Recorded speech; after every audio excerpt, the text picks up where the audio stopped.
Welcome to Resilient Earth Radio, where we host speakers from the United States and around the world to talk about critical issues facing our planet and the positive actions people are taking. I'm Leanne Lindsay, producer and host, along with my co-producers and co-hosts, Scott and Tree Mercer of the Mendonoma Whale and Seal Study. We talk about nature-based economies that help rebalance Earth and raise awareness about the value of whales, elephants, mangroves, seagrass, the deep seas, waterways, and forests. This awareness could lead to new laws, policies, and procedures to help protect these valuable resources and encourage economies around them to replace the existing exploitation of oceans, forests, and animals. You can find us on Facebook and Instagram and wherever you get your podcasts. The music for the show is Castles by the Sea from international composer Eric Alleman of the Sea Ranch in Sonoma County, California.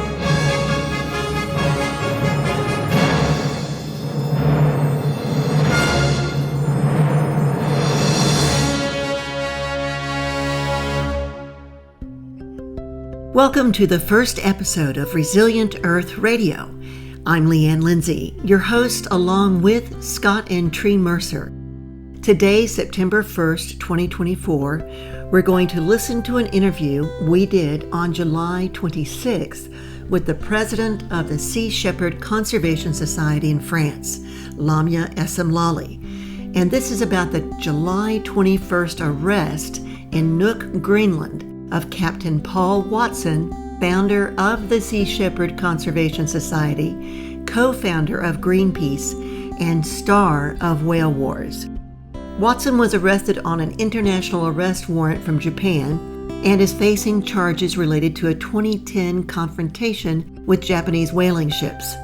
This legendary ocean activist and crew were on the John Paul de Joria, and it was docked to refuel in Nuuk, the capital of Greenland, an autonomous Danish territory. Japan has accused Watson of causing damage to one of its whaling ships in the Antarctic 2 years earlier and causing injury. The De Joria, in July, was on its way to intercept a new Japanese whaling factory vessel in the North Pacific when he was arrested. Later, on August 15th, a Greenland court ruled that this 73-year-old Canadian-American citizen must continue to be detained until September 5th in order to ensure his presence in connection with the decision on the issue of extradition to Japan. And if extradited, Captain Watson could face life behind bars there in Japan. Captain Watson has appealed the court's decision. Just prior to that August 5th court decision, again, we spoke with Lamya Essemlali.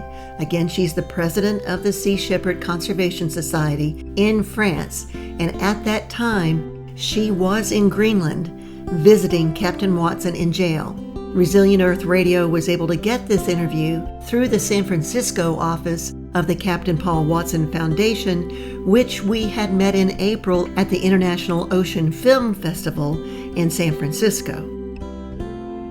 Here is that July 26th interview with Lamya Essemlali, president of Sea Shepherd France. Welcome, Lamya. We're so glad you can make it today. We are live here on public radio in Northern California. Good morning, or good afternoon, wherever you are. Good afternoon. Actually, it's 3 p.m. here in Greenland, in Nuuk, in the capital. So I'm very happy to be here and to give you an update on the situation for Paul Watson, whom I've seen yesterday, finally. Why don't you first give our audience an overview of what the Sea Shepherd is and what this situation actually is with Captain Paul?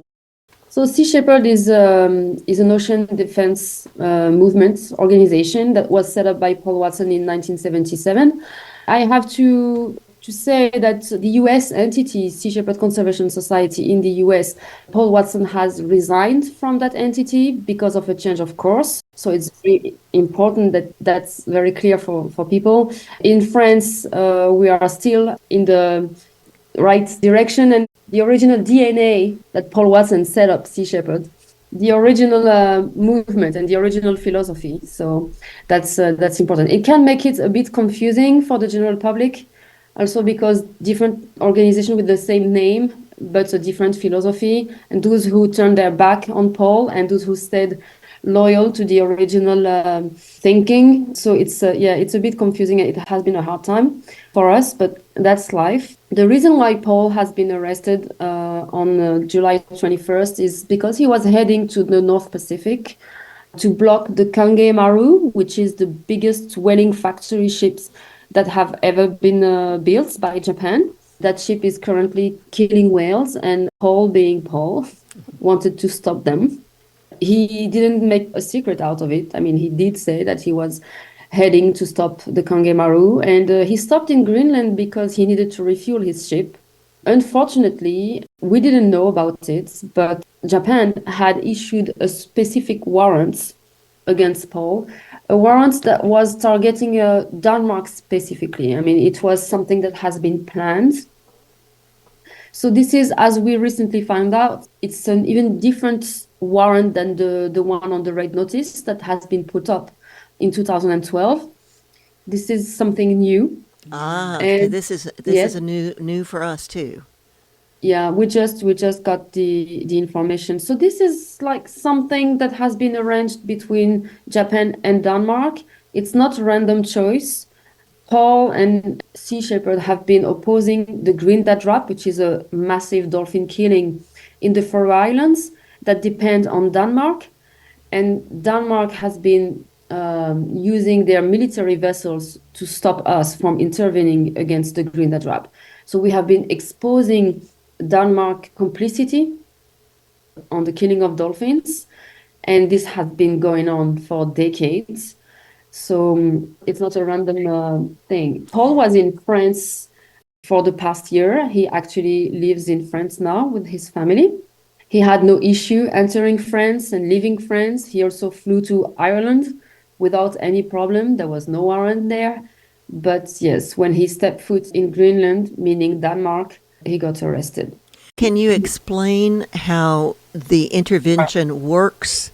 How does he intervene with whaling vessels? How does the Sea Shepherd intervene? What we try to do always is to target the factory ship, because if you can paralyze the activities of the factory ship, then you paralyze the whole whaling fleet. Basically, you have a factory ship and you have harpooners that go harpoon the whales, bring them on the factory ship. They pull the whale on the deck of the factory ship, they cut it in pieces and they freeze it, right? But if you stop that operation of getting the whales in the factory ship, then it stops everything, because they have to solve the issue before harpooning more whales.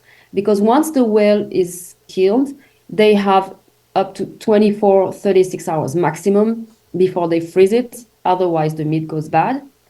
So the factory ship has always been our main target, and that's how we've been playing it in Antarctica for many years. Is anyone ever harmed in these activities? Has anyone ever been harmed? Actually, we had one activist on our side that got his eyebrow cut open by a high-pressure water cannon from a Japanese whaling vessel, but we never injured anyone. That's ever. a good point to bring out, to make sure that people understand that no one has ever been injured by the activities taken to disrupt these whaling vessels. And why is it so important to protect whales and dolphins? Because there's a value there. There's a value that they have. When you see how people are amazed, how they feel so astonished when they see whales in the ocean, you can see that there is something magical there that touches your soul and your heart. That's one thing. I think that if we are not able to spare species that are so charismatic as whales, it's a lost cause to preserve any other species in the ocean. And as Paul has been saying for decades, if the oceans die, we die, right? So preserving whales is like basically our line in the sand. And on another aspect, a more like biological, like environmental aspect, whales are like the gardeners of the ocean. thanks to the whales, there is phytoplankton because they in their poop, in whales' poop, there are all the nutrients for the phytoplanktons, right? Exactly. And because we have been unfortunately wiping out whales for so many years, the phytoplankton population has dropped down by 40%. And we often think of forests as the main climate change regulator, but actually the ocean is even a bigger regulator than forest, the phytoplankton. I mean, we cannot survive on this planet without phytoplankton, and there can be no phytoplankton in the ocean without whales. So basically, we are 100% dependent on whales. Again, every second breath we take comes from the phytoplankton. And again, they are supporting that phytoplankton. I like the word regulator. Because we have been so motivated by the International Monetary Fund's director who took a sabbatical, Ralph Chami, who's been counseling nations on the value of whales and showing how that value is equal to so many trees over their lifetime. They equal to about 2,000 trees. The value is so important to our planet. But let's get now back to the Captain Paul Watson Foundation, to Captain Paul Watson himself. You're there in Greenland. You flew there. Give us an update. Well, right now, the judge from Greenland said that she has until August 15 to decide on whether Denmark will go ahead with an extradition to Japan or not. So we are working on getting the maximum pressure on Denmark, on the Danish Prime Minister and the Danish Minister of Justice, in order for them to understand that this is a totally political warrant, that Japan is actually violating the global moratorium on whaling, like it has been violating the Antarctica whale sanctuary for many years, and that Denmark basically is going to provoke a public outcry if they send Paul Watson to Japan, right? And something has to be really clear, is that if Paul goes to Japan, he will never get out of there. He's 73 already, and if he faces a 15-year sentence, say, that's a life sentence. That's correct. But also, many people don't know, but the Japanese prison system is one of the worst in the world.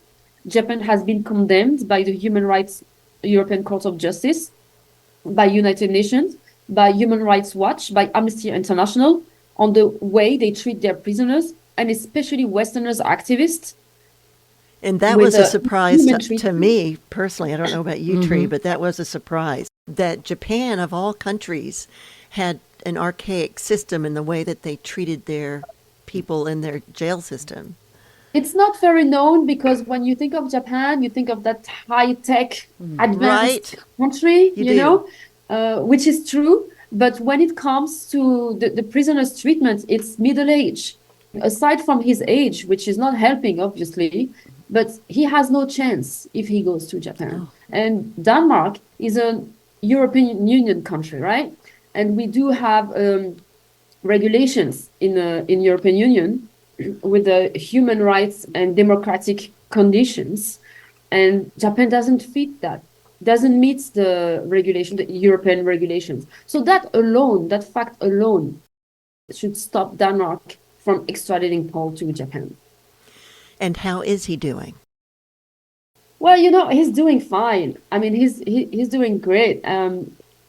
I've never seen Paul desperate or hopeless. I mean, he has a very strong mind, but I know that he was super happy to hear about all the support that he's got.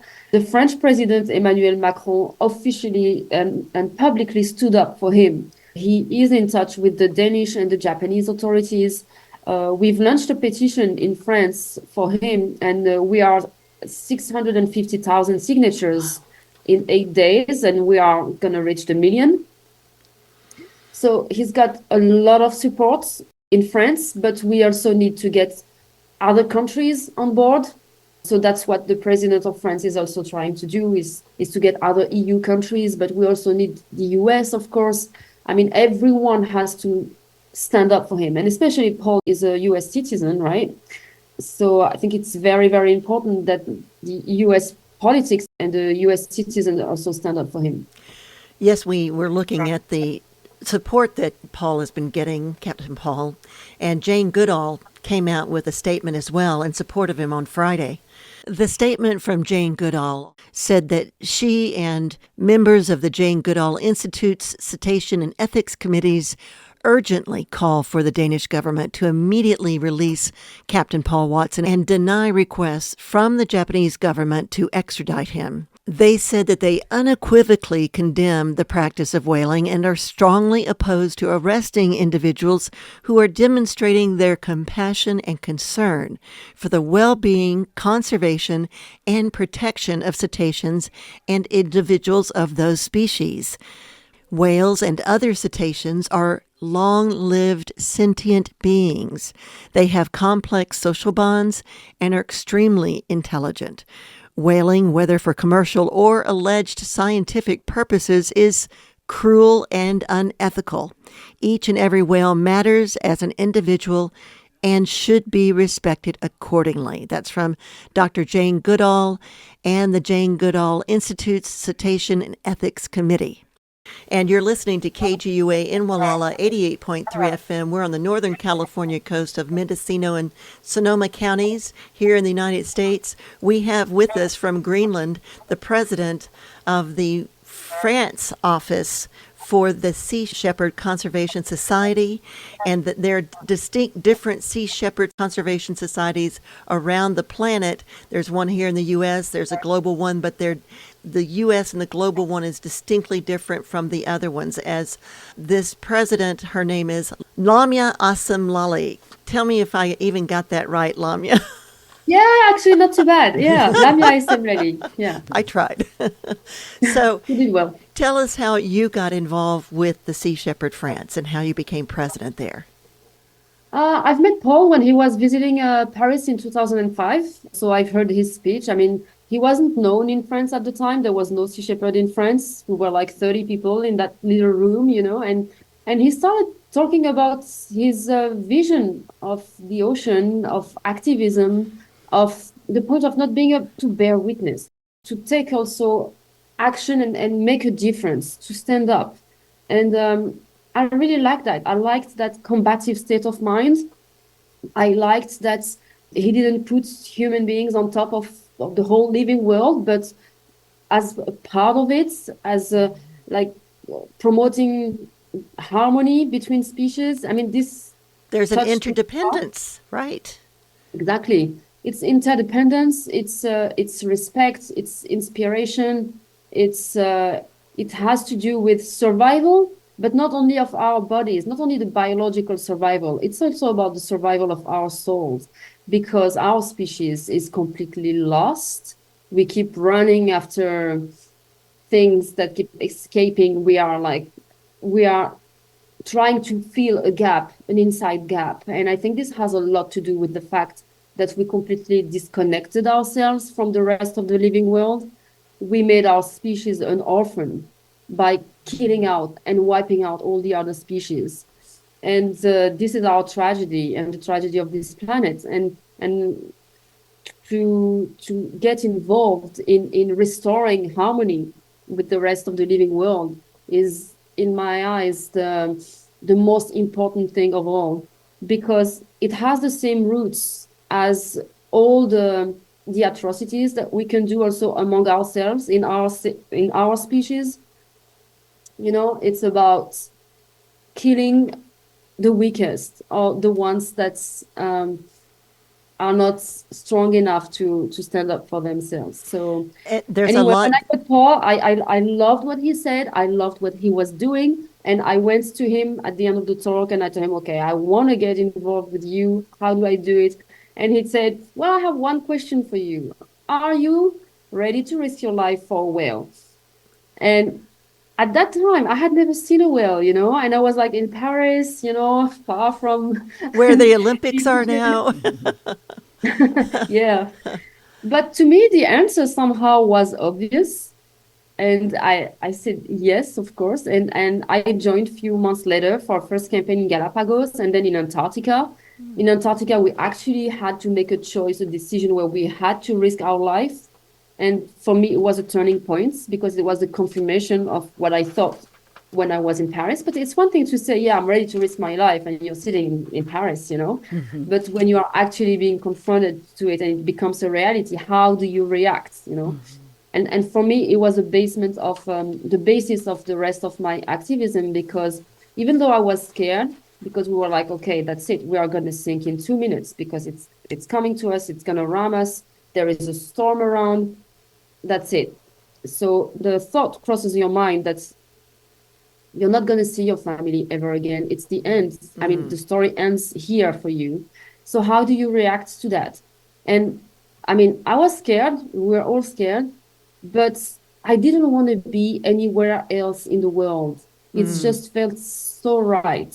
So right. So yeah, it confirmed to me that I was doing the right thing. I was on my path.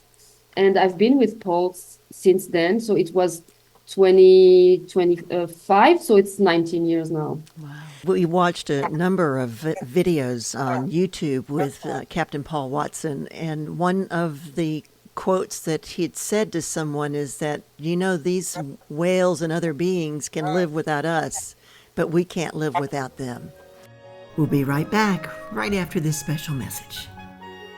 If you like our podcast, please consider contributing to our Patreon account. Planet Centric Media is the producer, and they are a 501c3 nonprofit, which makes your contribution tax deductible. Welcome back to Resilient Earth Radio. I have with me Scott and Tree Mercer of the Mindanao Whale and Seal Study. My name is Leanne Lindsay. I'm a filmmaker and I'm a GM of this station, KGUA in Wallala, and I'd like to hear from both of you some of your thoughts and questions that you have for Lamya. I'm so just appalled at the fact that whaling takes place anywhere on this planet. To me, that is wrong on so many levels. Knowing what we know about the value of whales, it just in keeping the climate in check, what they do for the overall health of the ocean and for all living things, whether it be on the ocean or on land. That's one, importance of whales. And just the other, that they're another living thing that we should respect and not go out and kill them. That is just so disturbing. I really do respect what you're doing and what Captain Watson is doing to try to prevent this horrific activity from taking place. And Scott. Yeah, I've thought of several questions to ask you. Your discussion has been so engrossing, I've forgotten them. As each statement has been so captivating by what you've been saying. I do remember when Paul broke away from Greenpeace, that he and Robert Hunter and others had started. I mean, I know why they broke free, and there was a lot of respect for that in the environmental community.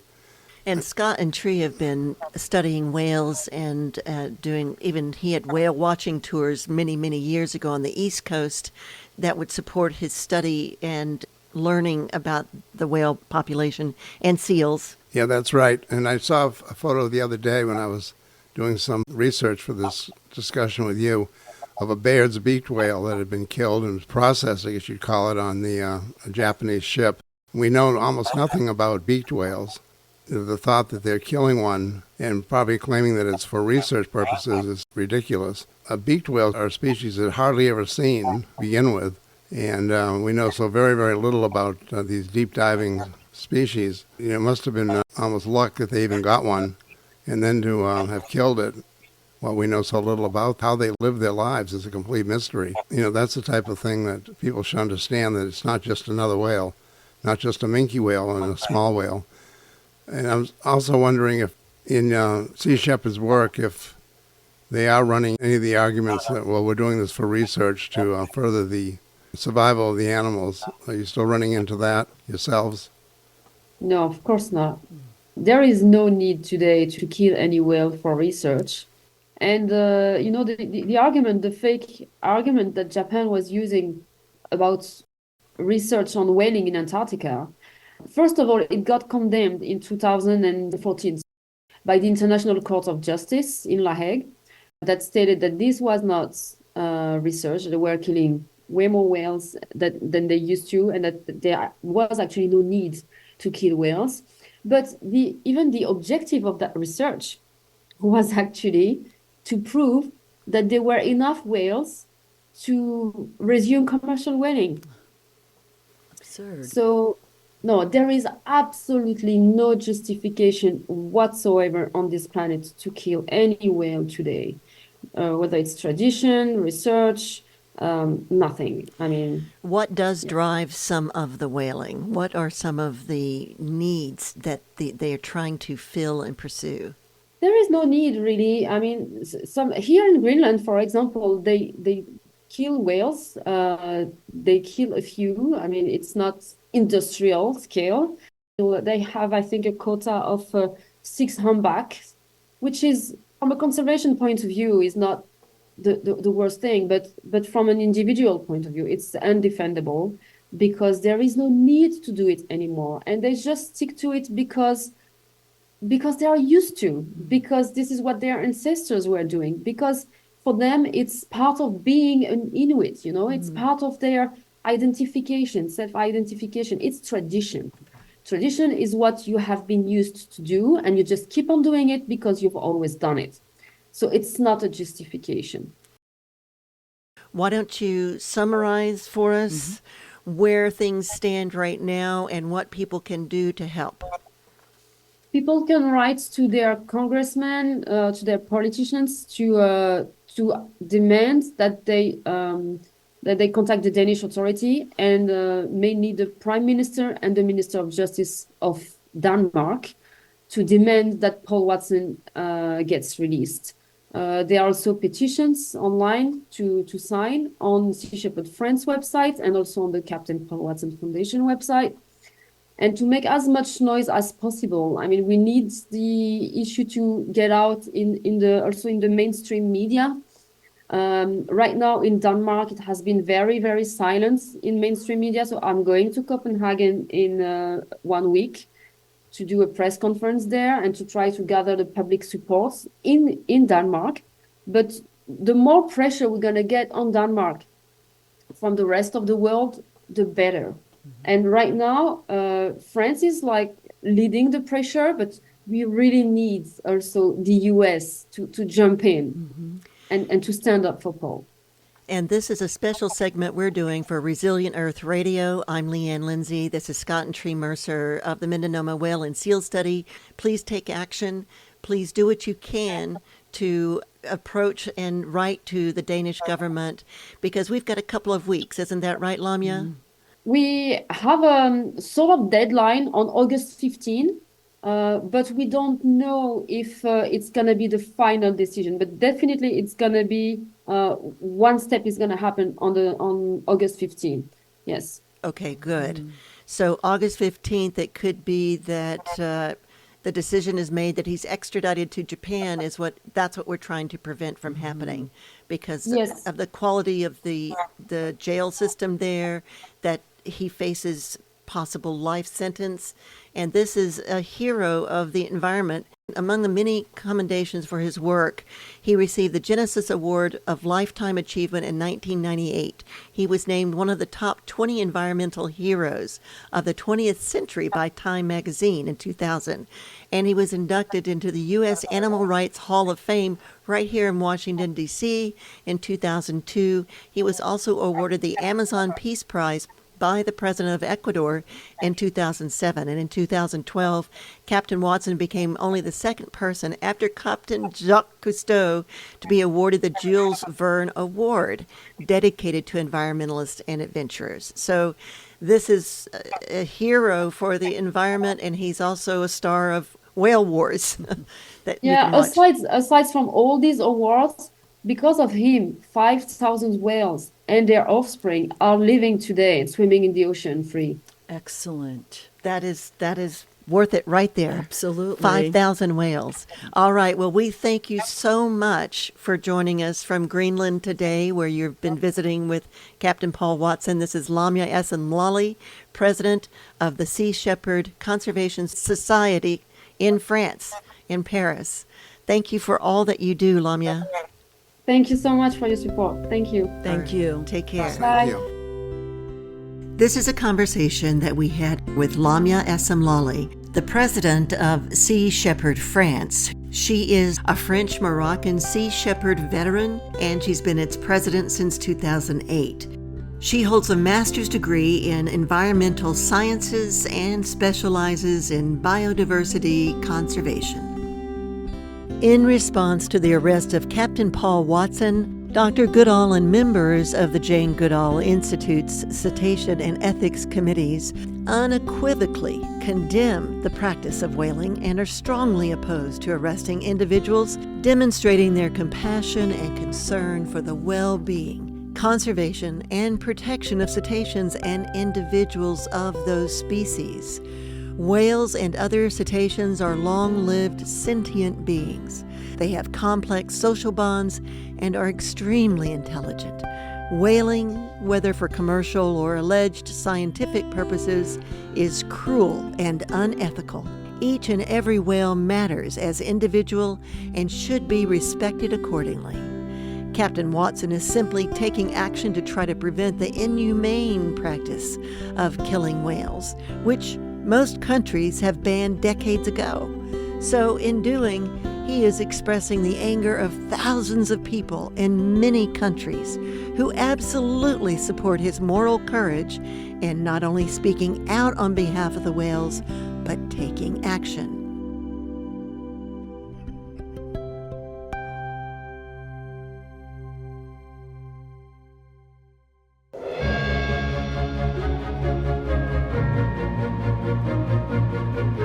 Thanks for listening to Resilient Earth Radio, where we talk about critical issues facing our planet and the positive actions people are taking. I'm Leanne Lindsay, producer and host, along with my co-producers and co-hosts Scott and Tree Mercer of the Mendonoma Whale and Seal Study. Joining us today was Lamya Essemlali, President, Sea Shepherd France. Produced in association with Planet-Centric Media, Sea Storm Studios, and KGUA 88.3 FM, a public radio station on the Northern California coast. You can find us on Facebook and Instagram and wherever you get your podcasts. The music for the show is Castles by the Sea from international composer Eric Alleman of the Sea Ranch in Sonoma County, California.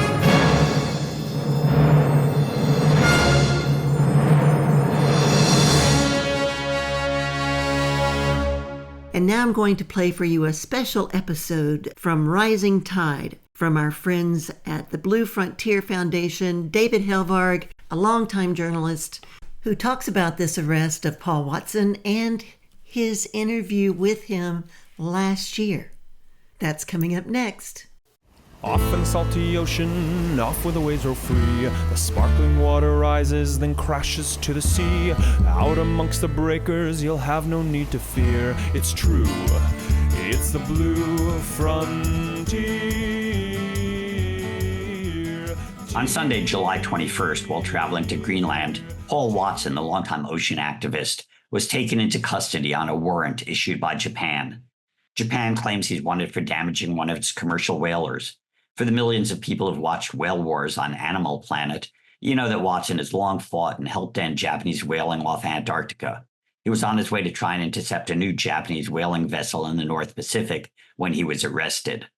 That's why we're replaying our 2023 interview with Paul Watson, so you can better understand his perspective in fighting for whales, against pirate fishing, and for our living seas. And now, our conversation with Paul Watson. This is David Helvarg of Blue Frontier, and from the road, the ever-migratory Vicki Nichols-Goldstein of the Inland Ocean Coalition.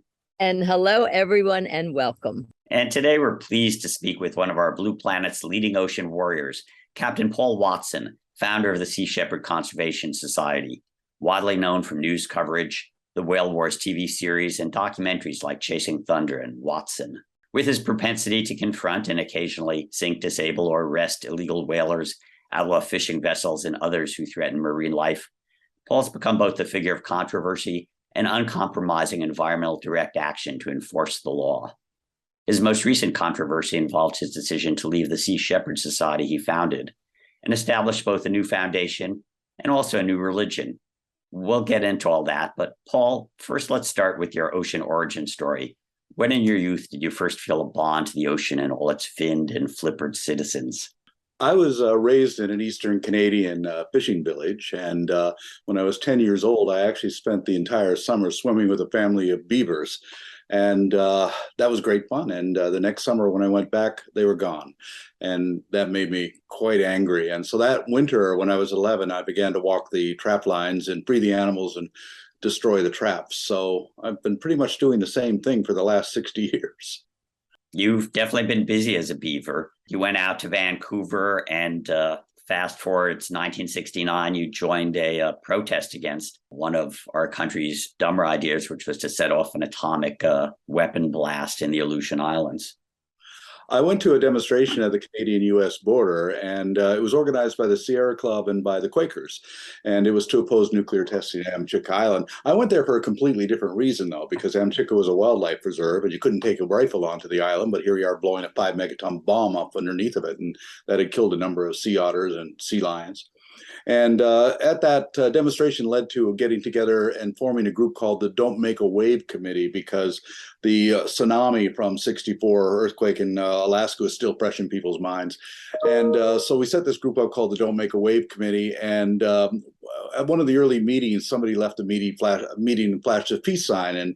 And Bill Darnell said, "Hey, make it a Greenpeace." And Bob Hunter said, "Great name for the boat." So we named the boat that we took up to Amchitka Island to protest the bomb. We named it the Greenpeace. And then in '72, changed the name to the Greenpeace Foundation.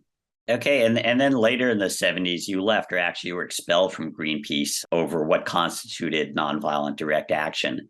And quickly, well, go ahead, you wanted to say?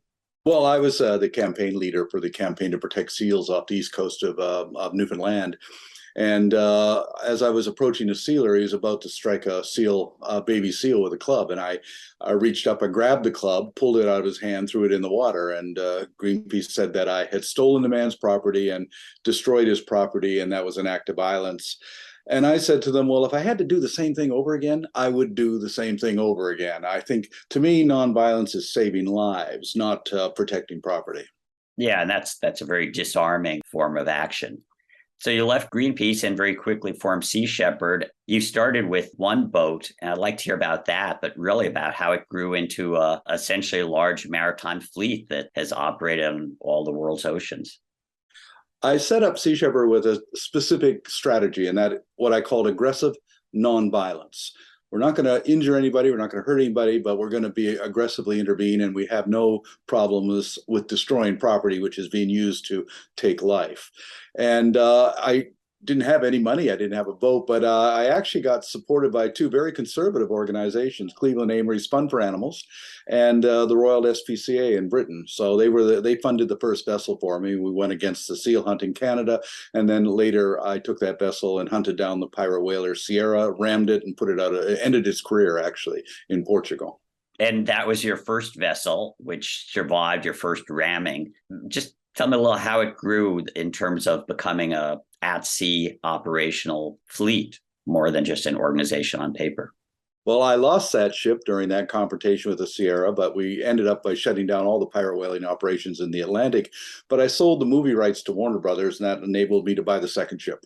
And from there, it just grew. And it was actually only around 2006 that it really grew, because I had approached all these TV networks and said, look, the biggest show on Discovery right now is about a bunch of men going to a cold, remote area of the planet to catch crabs. And I can give you men and women going to a colder, more remote, more hostile environment to save whales. It has to be more compelling than catching crabs every week. And Animal Planet went for it, and we did 7 seasons, which it was their top show. And that brought a terrific amount of support to us because of that.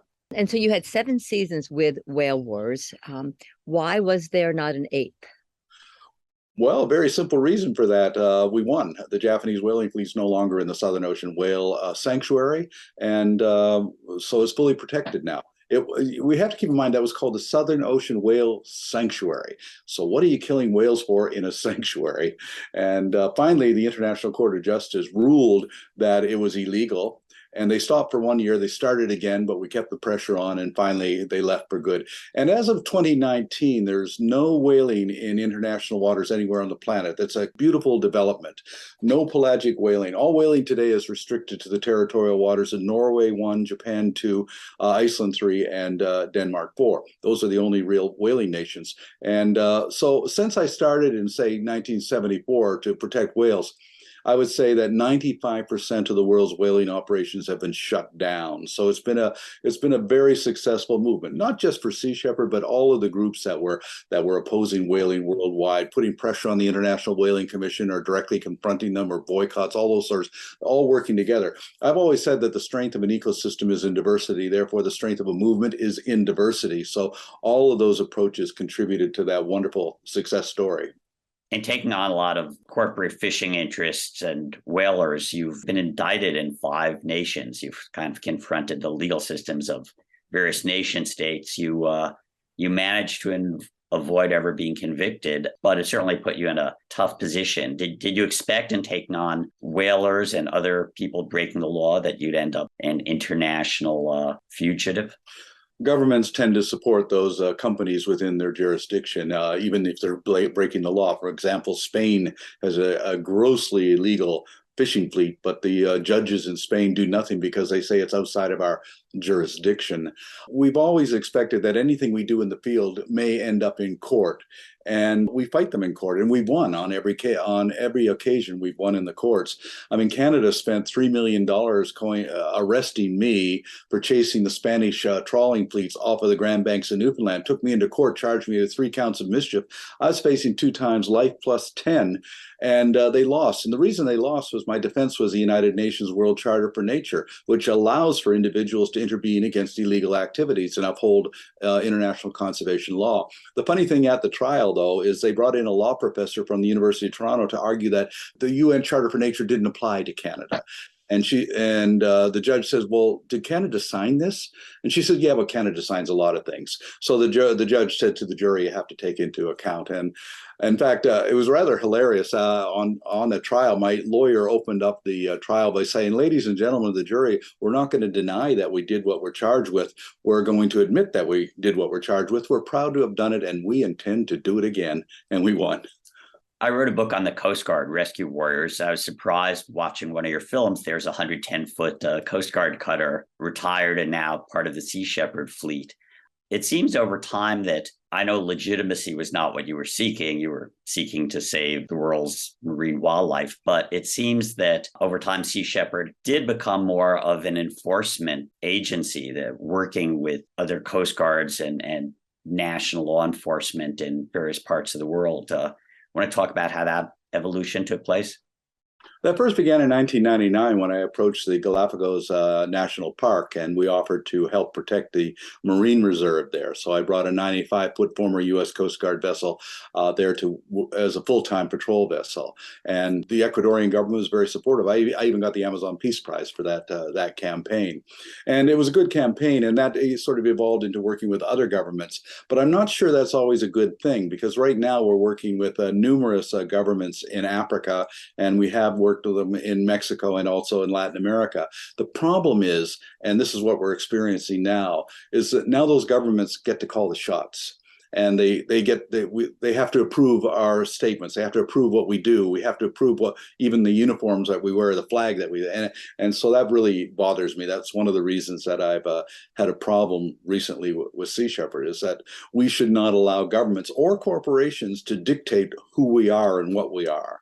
Sea Shepherd's strength has always been that we're confrontational and we're controversial, and it's all about direct action. And these other campaigns, working with these governments, is fine if they're dealt with as campaigns, but they should not be what we're all about. And Paul, you have had incredible successes with Sea Shepherd Conservation Society and Global Sea Shepherd. You created the logo. You were very upfront about your goals, and you've gone through quite a different relationship with them. And we would both love to hear more about what happened. I mean, we've gotten your newsletters, we've gotten your emails, but walk us through to really tell us what happened and how you feel about that. Well, I was slowly marginalized, but it started in 2019 when they asked me to step off the board of directors because they couldn't get directors insurance, they said, because of my reputation and my past history. But I was assured that I would still be able to participate. So I agreed to that. I stepped off the board, and suddenly I found very quickly that my advice wasn't going to be respected. But then again, they hired Alex Cornelissen and Peter Hammerstedt to run as CEO and campaign director, and I felt really good with that because I've worked with them for 20 years and that. But then they resigned in April, and they resigned because they were being micromanaged. So I had a board meeting in June of this year, and this U.S. board decided, well, we're not going to be controversial. We're not going to be confrontational. We're going to work with governments. We're going to be, well, more like Oceania, really, and focus on science and things. And I said quite clearly, I said, I'm sorry, but I can't participate. I can't be part of that. And I was told, really, well, you work for Sea Shepherd. You do as you're told. I said, no, I don't think so. You're not going to pay me a lot of money to be an impotent figurehead to this organization. So that's why I resigned. Now, I was still a global board member, and that was fine. But now what happened, what we didn't know is that this board in the US went around the world copywriting, trademarking everything so that they controlled it. Then they go to the global board and said, well, we control you. We own you. They actually told me I can't use my own logo and I can't use the name that I created because they own it.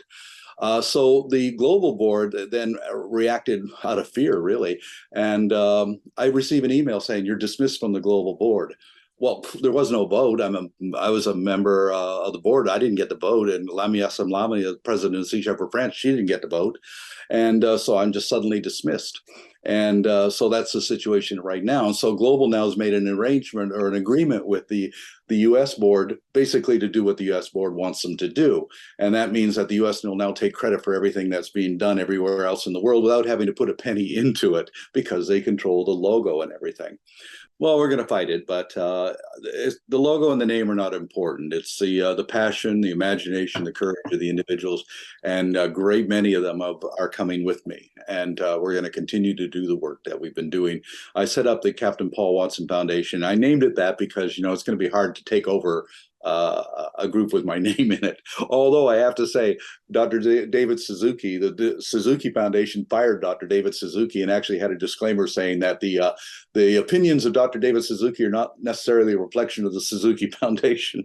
But I think he since got his organization back. But I think this does happen a lot where founders, from David Brower to so many others, Rick O'Berry, they're taken over by the people who get involved with the accounting and the legal side of it. And next thing you know, they're in control. I'm not really deterred. In fact, I feel somewhat liberated to be away from all of that, and also very motivated to carry on and be even more controversial if I need be. But I'm certainly going to continue to do what I've done for the last 45 years. How are you going to go forward? I don't know about your funding. Your funding has been really tied up with the with Sea Shepherd. So what are your plans for moving forward? How are you going to garner the volunteers, the boats? What are your plans? I have a lot of disillusioned former crew members who are coming to me. I have a lot of supporters who are not happy with what's going on, who are coming to me. Plus, I have the support of Sea Shepherd France, the United Kingdom, Brazil, New Zealand, Austria, and they're all, working with me too. So I'm not starting with nothing this time. So we've got a good support base to build on. Do you have access to boats? No, but we'll get new boats. Okay. Sea Shepherd US was scrapping the boats. And we couldn't figure out why. They sold the Brigitte Bardot, they scrapped the White Holly, they scrapped the Jean Paul de Joria, they scrapped the Sharpie, and they scrapped them at a loss. In fact, Jean Paul de Joria, who sponsored the Jean Paul de Joria and was maintaining it, wasn't even notified of the scrapping of the vessel. And the same with the Sharpie. Chris Sharp was not notified. They just went ahead and did this. Brigitte Bardot's foundation actually put 2 brand new engines in the Brigitte Bardot, and then they just sold the vessel, which is very, very disrespectful to our support base. And they're not very happy about that, and reasonably. And of course, I understand why they're not.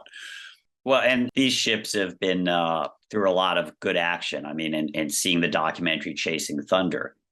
You mentioned Peter. I guess he was one of the captains on one of the 2 ships that chased a pirate vessel from Antarctica 10,000 miles across the planet until the pirate captain realized at this point there was no port he could go into without being arrested. He scuttled the ship. That was a great campaign, and Sea Shepherd shut down all the toothfish poaching operations in the Southern Ocean. So it was something that Interpol and in Australia, New Zealand weren't able to accomplish.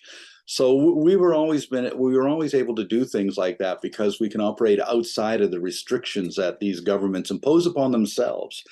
And when people say, how do you get away with that? Well, it's the Wild West. How do they get away with it? These people out there doing illegal things, and we're simply trying to stop them. And when they do take us to court, for instance, I cut open a net off of the coast of Libya of a Maltese tuna fishing operation, bluefin tuna operation, and we released 800 bluefin tuna. They just took out of that net like racehorses. It was incredible. And a year later, I found my ship arrested in Scotland because the Maltese had brought it to the courts in Britain and accused me of destroying their property and stealing their property. And so we went to court and we won. But the lawyer for the Maltese company said, well, we'll just keep throwing money at Sea Shepherd until we destroy them. So they took it to the Court of Appeals and they won. And then we went to the Supreme Court and we won, and they had to pay us $1.5 million. So you have to take these fights all the way through. What are some of the first things that you want to do with your new foundation? There's a lot of things I want to concentrate on. Illegal fishing, transshipment at sea, which is done illegally. Also, there's still whaling operations in the world that we want to oppose. We're very much involved with trying to stop the killing of pilot whales in the Faroe Islands. I do want to get back to trying to protect dolphins in Japan, something that Sea Shepherd just washed their hands of against my advice. But also, one of my big concerns is one that affects each and every one of us every day. And that is since 1950, there's been a 40% diminishment in phytoplankton populations in the sea.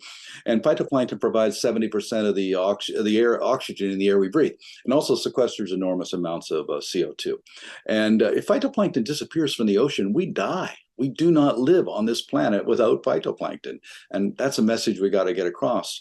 And why is phytoplankton being diminished? Because we're diminishing the whales and the seals and the fishes who provide the nutrient base. They're basically farming the phytoplankton. Their fecal material contains nitrogen, iron, and magnesium. And, one blue whale every day defecates 3 tons on the surface, which is eaten up by all that phytoplankton.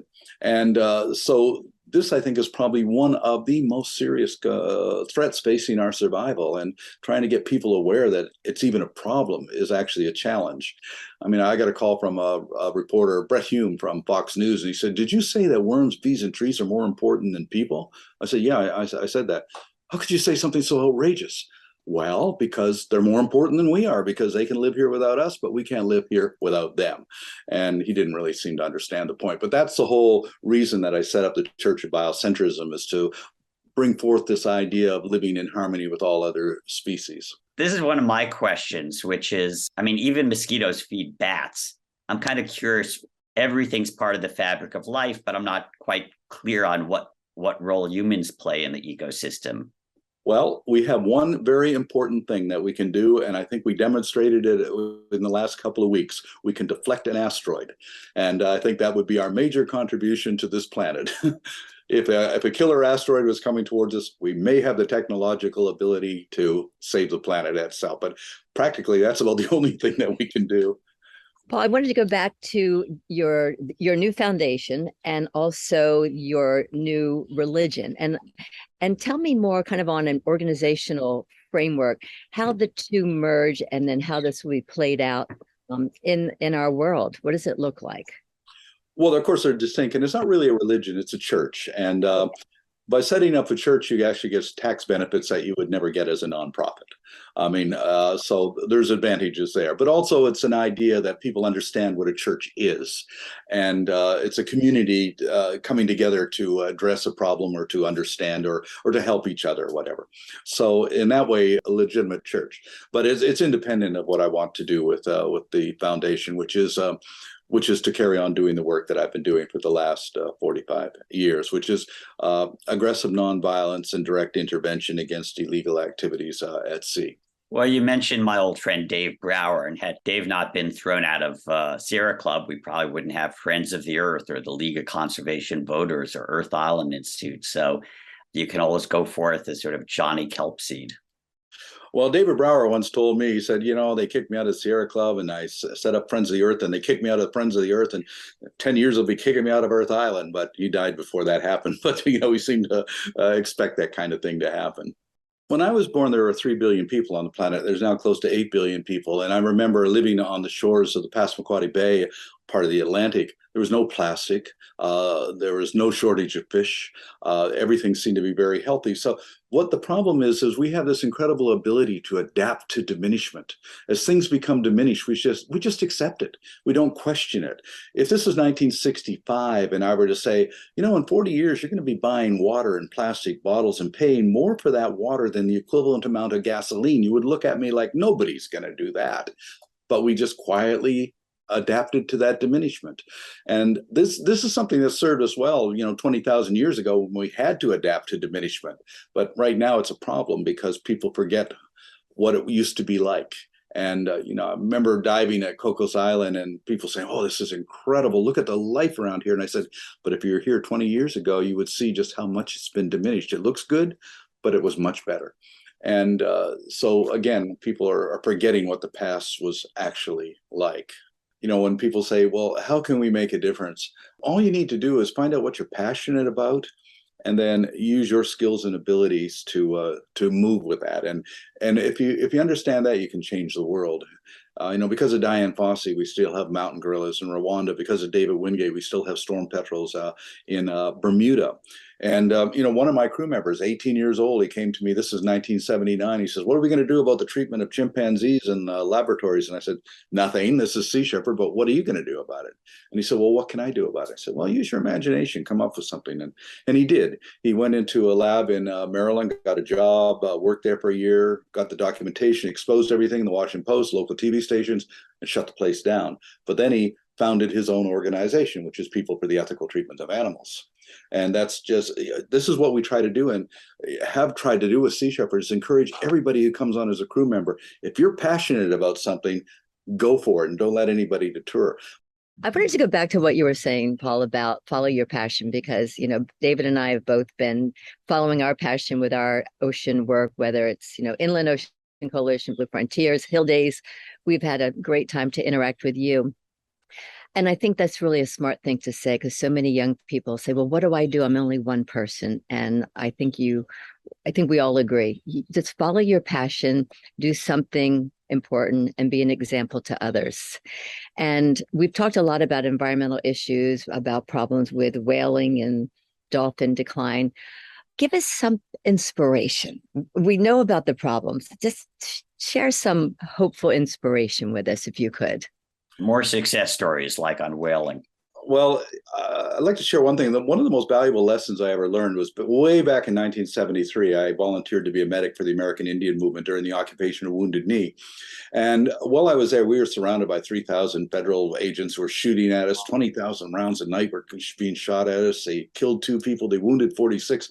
And I went to Russell Means and I said, we can't win this. The odds against us are overwhelming. I mean, it's impossible. What are we doing here?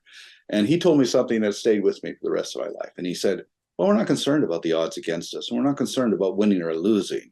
We're here because this is the right place to be, the right time to do it, and the right thing to do. Don't worry about the future. Focus on the present. You can't control the future, but you can control the present.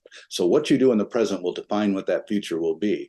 And so that stayed with me ever since. And I try to convey that to other people. Don't get depressed about the future. Don't be pessimistic about the future, because your power is right here and now. And this is how you can make that change. I won't ask what's your favorite of your children, but in the fleet, did you have a favorite vessel that you've? Oh, I did. My flagship was the Steve Irwin. So that was my favorite vessel. Just describe the Steve Irwin.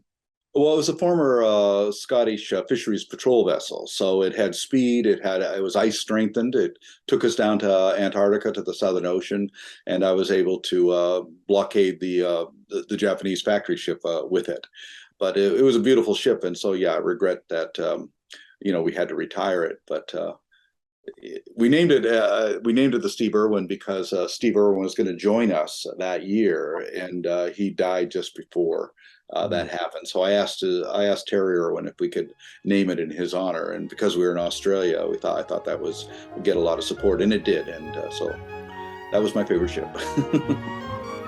That was an excerpt from Blue Frontier's Rising Tide podcast. This is Resilient Earth Radio with Leanne Lindsay and Scott and Tree Mercer. Thanks for listening.